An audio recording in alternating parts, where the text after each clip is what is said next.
Duke is ranked 17th in the country. Duke's highest ranking since 1994 is 17th in the country.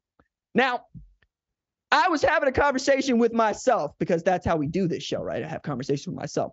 So I'm like to my 17-year-old self. 17-year-old self. Florida State needed overtime to beat Clemson. But Duke beat Clemson by 21 points. And 17-year-old self said, not in football.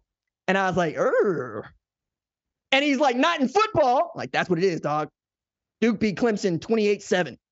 Florida State never led and needed overtime to beat the same Clemson team. I'm telling you, 2023, wild. Buck, wild.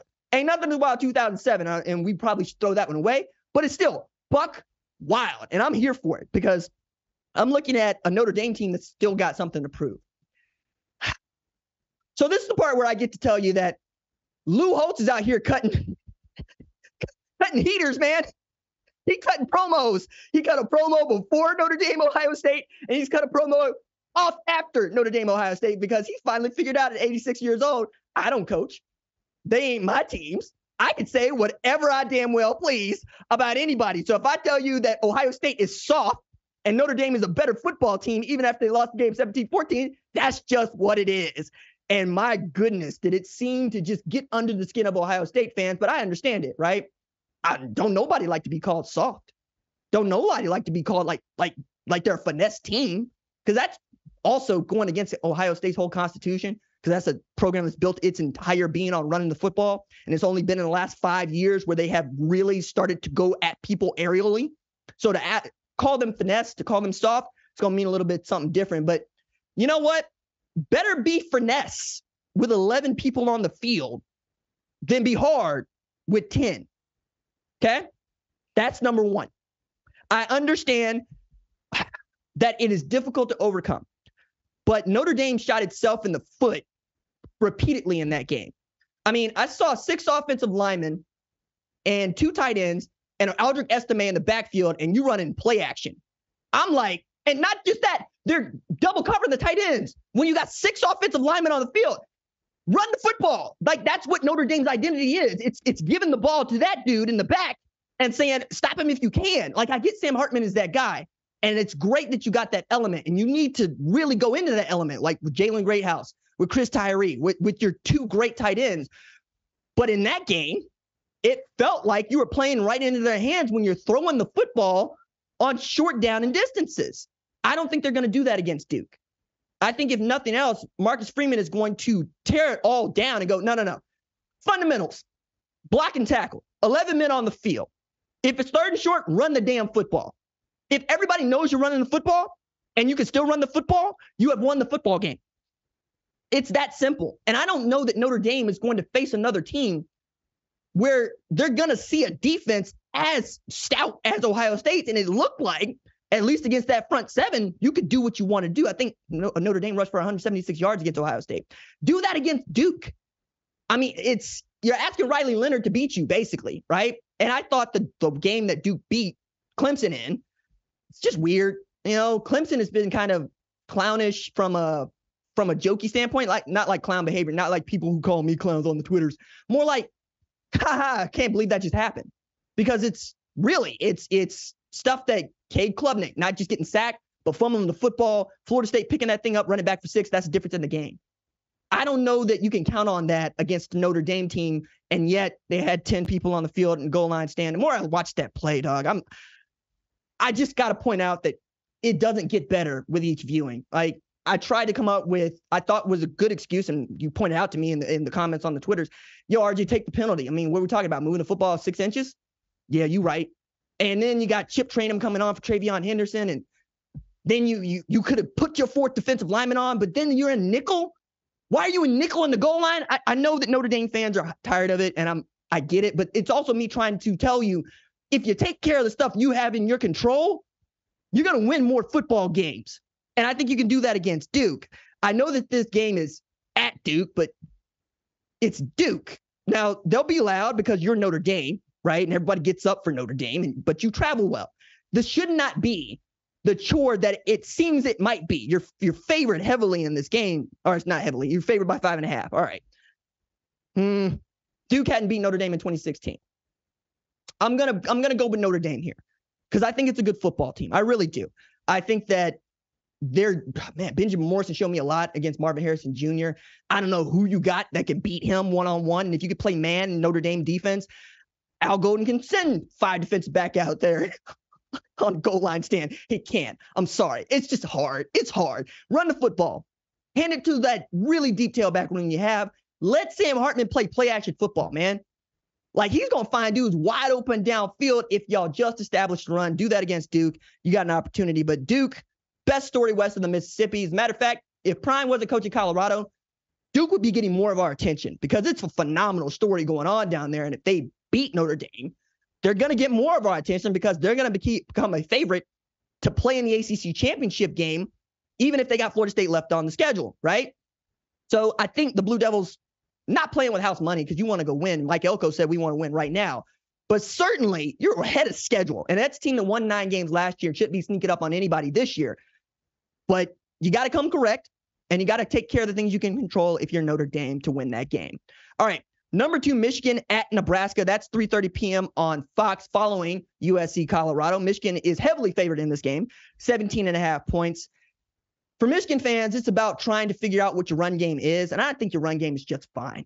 I think that folks that are trying to tell you that your run game ain't exactly on like it should be haven't paid attention to the clock rules changing and have no idea what it is like to be wrong about picking against Michigan. Okay, so let's do this. If you think that your run game being potent is a product of yards before contact and yards after carry, maybe you got something.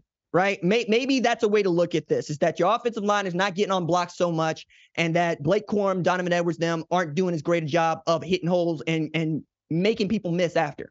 Okay? But if you're looking at the clock rules and knowing that the clock does not stop after a first down, you also know you're not getting that many plays. So if you are counting on explosive plays, okay, maybe you feel some kind of way about that too, because they've got fewer explosive plays at this point this year than they did last year. Last year, through a third of the season, Michigan had 10-yard runs, 32 10-yard runs or more, right? This year, it's 19. I don't think it's a big deal because they just beat Rutgers 31-7, all right? Now, the other way to look at this is Nebraska's got the second best run defense in the country. They're averaging just 1.82 yards allowed. If you can run the football on that Nebraska front seven, I think that is a really good metric for how good Michigan's run game is or isn't. But I look at Michigan, and I said this on Sunday, and I'm going to continue to say it because I feel it strongly. Michigan's 2012 Alabama. They got a quarterback that knows what he's doing. They got a run game that is the identity, and they got a defense that can show up and shut people down if they need to. I mean, it's no nonsense. It's no flash. It's just iron khakis, black cleats, and a wildly unexpected streaming observation at Media Day press conference. It's like, that's it, right? It's everyday man football. It is the dude that shows up to move the down markers and mow the lawn and watch the games on the multi-view and say, isn't that cool? They are going to just continue to run people down, and we're going to find them in the game undefeated. Everything goes according to plan. Now, Nebraska can put a turd in the punch bowl, okay? They can do that because now even Matt Rule's going, maybe Jeff Sims ain't the guy after all. And the guy that I think that they're going to start, and it's not confirmed, in Heinrich Haarberg, he had 157 rush yards against La Tech last year. And now that you have lost 3 of your 4 best receivers and 2 of your 3 best running backs to either injury, arrest, or flat out quitting the sport, it's just Haarberg and Anthony Grant back there that you really get to depend on, and it's Marcus Washington out there in patterns. But if you bust this thing down to what do we do well? We run the football well, and we play run defense well. You're going to try to keep Michigan off the field, and you're going to try to influence that Michigan defense with quarterback.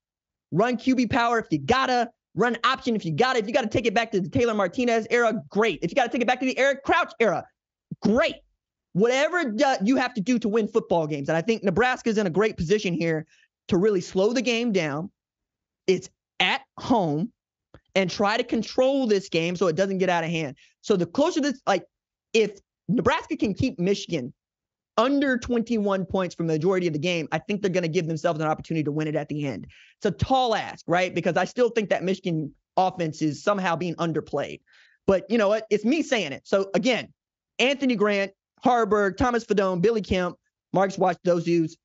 Make sure that those are your playmakers on offense. On defense, just continue to do what you've been doing, Tony White, which is stopping people from running the football. You're going to have a great chance to win it at the end. Still got to pick Michigan because, well, it's Michigan and it's Nebraska, and that is the thing that will pass muster.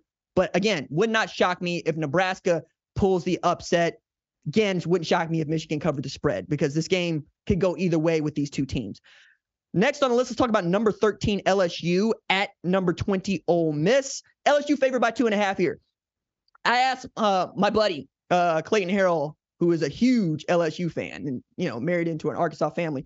Hey, LSU, they got to beat Ole Miss, right? He's like, which LSU defense is going to show up? And I'll answer the question. And I said, you got a point there, right? Because the defense that has been great is the one that they've been able to win football games with, right? Take into account what they were able to do against Alabama last year. All right, cool. Take into account what they were not able to do against Florida State this year. All right, you got a point. This is also quietly the Harold Perkins game, right? Harold Perkins showed out in this game, put everybody on notice before the Arkansas game where he was absolutely electric. But they got their own Perkins over there, Ole Miss, that absolutely gets after. That dude closes like a juice locomotive that's running late, all right? Santorini is out there just really whooping people. I hope they let him go because I would love for this game to be Perkins on Perkins crime, them playing linebacker. But it also feels like Brian Kelly has figured out, hey, don't put Harold Perkins inside. Put that man in a 4.9 technique and tell him to go kill the quarterback. That's what you can do. All right. I really expect him to go after Jackson Dart and Quinshon Judkins because Lane Kiffin tried to run away from Dallas Turner. It didn't work. I don't think you're going to be able to run away from Harold Perkins. I think he's going to be able to impact this game in a big way. Ole Miss is also a team that hasn't scored more than 3 points in the last half of football. And that was a team that I thought was going to be putting up 40 a game. I was wrong about that. Just check the Alabama score 24-10 to the Tide. All right. I'm picking LSU to win that game, but I'm picking LSU because I think the defense is going to show up, and I think that Jaden Daniels is not going to turn the football over. Next, let's talk about Iowa State at number 14 Oklahoma.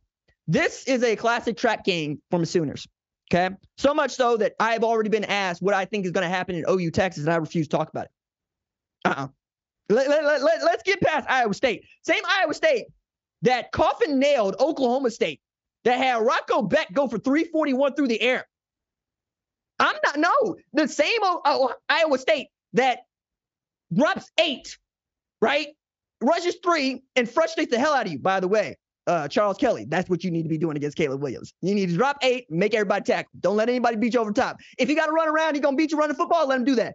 I think that's what you're going to see Oklahoma try to put the clamps on when we're talking about Rocco too, because that dude spins it. Now, Oklahoma State ain't very good. I don't mind saying it. No, Oklahoma State ain't very good. However, as much as I love how the defense is looking, Danny Stutzman is putting together a Budden Buckets Award winning season. 43 tackles, 8 tackles for loss. Nobody's got more than 9 so far this year at the linebacker position on a team that is 4-0, on a team that's giving up 8.5 a game. That's amazing. And I think if you're an Oklahoma fan, and I am, you draw it up that the defense is dominant and you have a so-so offense. Again, however, I would really like to see this warp speed offense put points on the board. Because the thing that sucks about watching this warp speed offense that Jeff Lebby insists on going super fast at is you get super fast 3 and outs. I don't like no super fast 3 and outs. Don't nobody like no super fast 3 and outs. Run the damn football, okay? If I see Dylan Gabriel drop back and throw 3 incomplete passes, I'm going to scream because you're going to hand the football to Matt Campbell. And in handing the football to Matt Campbell, you are asking him to run the football on you and to eat out the clock. And then you're putting more stress on a defense that's been playing out of its mind. 7 interceptions in the last 2 games. I don't expect that to keep up. You're talking about Danny Stutzman being a linchpin in this thing. We're talking about Jarrett Cannick, right? Can that dude continue to play? Is he okay? We can only suffer so much here. So let's not mess with what works in the defense. Let's run the football. Run the football. Dispatch Iowa State so we can get on to this thing that's going to be salacious, and we're going to talk about it because it is delicious, but I'm not enthusiastic. I've never been enthusiastic about playing Iowa State. Never. Not never. 2017, Oklahoma. Remember that? Baker Mayfield, Heisman winning season. You know what happened? Iowa State came down there and handed Oklahoma its head just by frustrating the hell out of him. John Haycock in that defense. I'm telling you. Take care of Iowa State. Pick at Oklahoma. But it's trap game. Get your head on. Okay? I need you to lock in. I need you to lock in on Iowa State. I need you to beat the Cyclones. It is a team that can and will hurt you if you give them half a chance. Don't play with the Cyclones. Look, we Oklahoma, we don't play with tornadoes. We don't play with tornadoes, okay? Put away Iowa State. Thank you for watching the #1 college football show. Please remember to subscribe to the channel and like this video so that you don't miss any of the best college football coverage in America.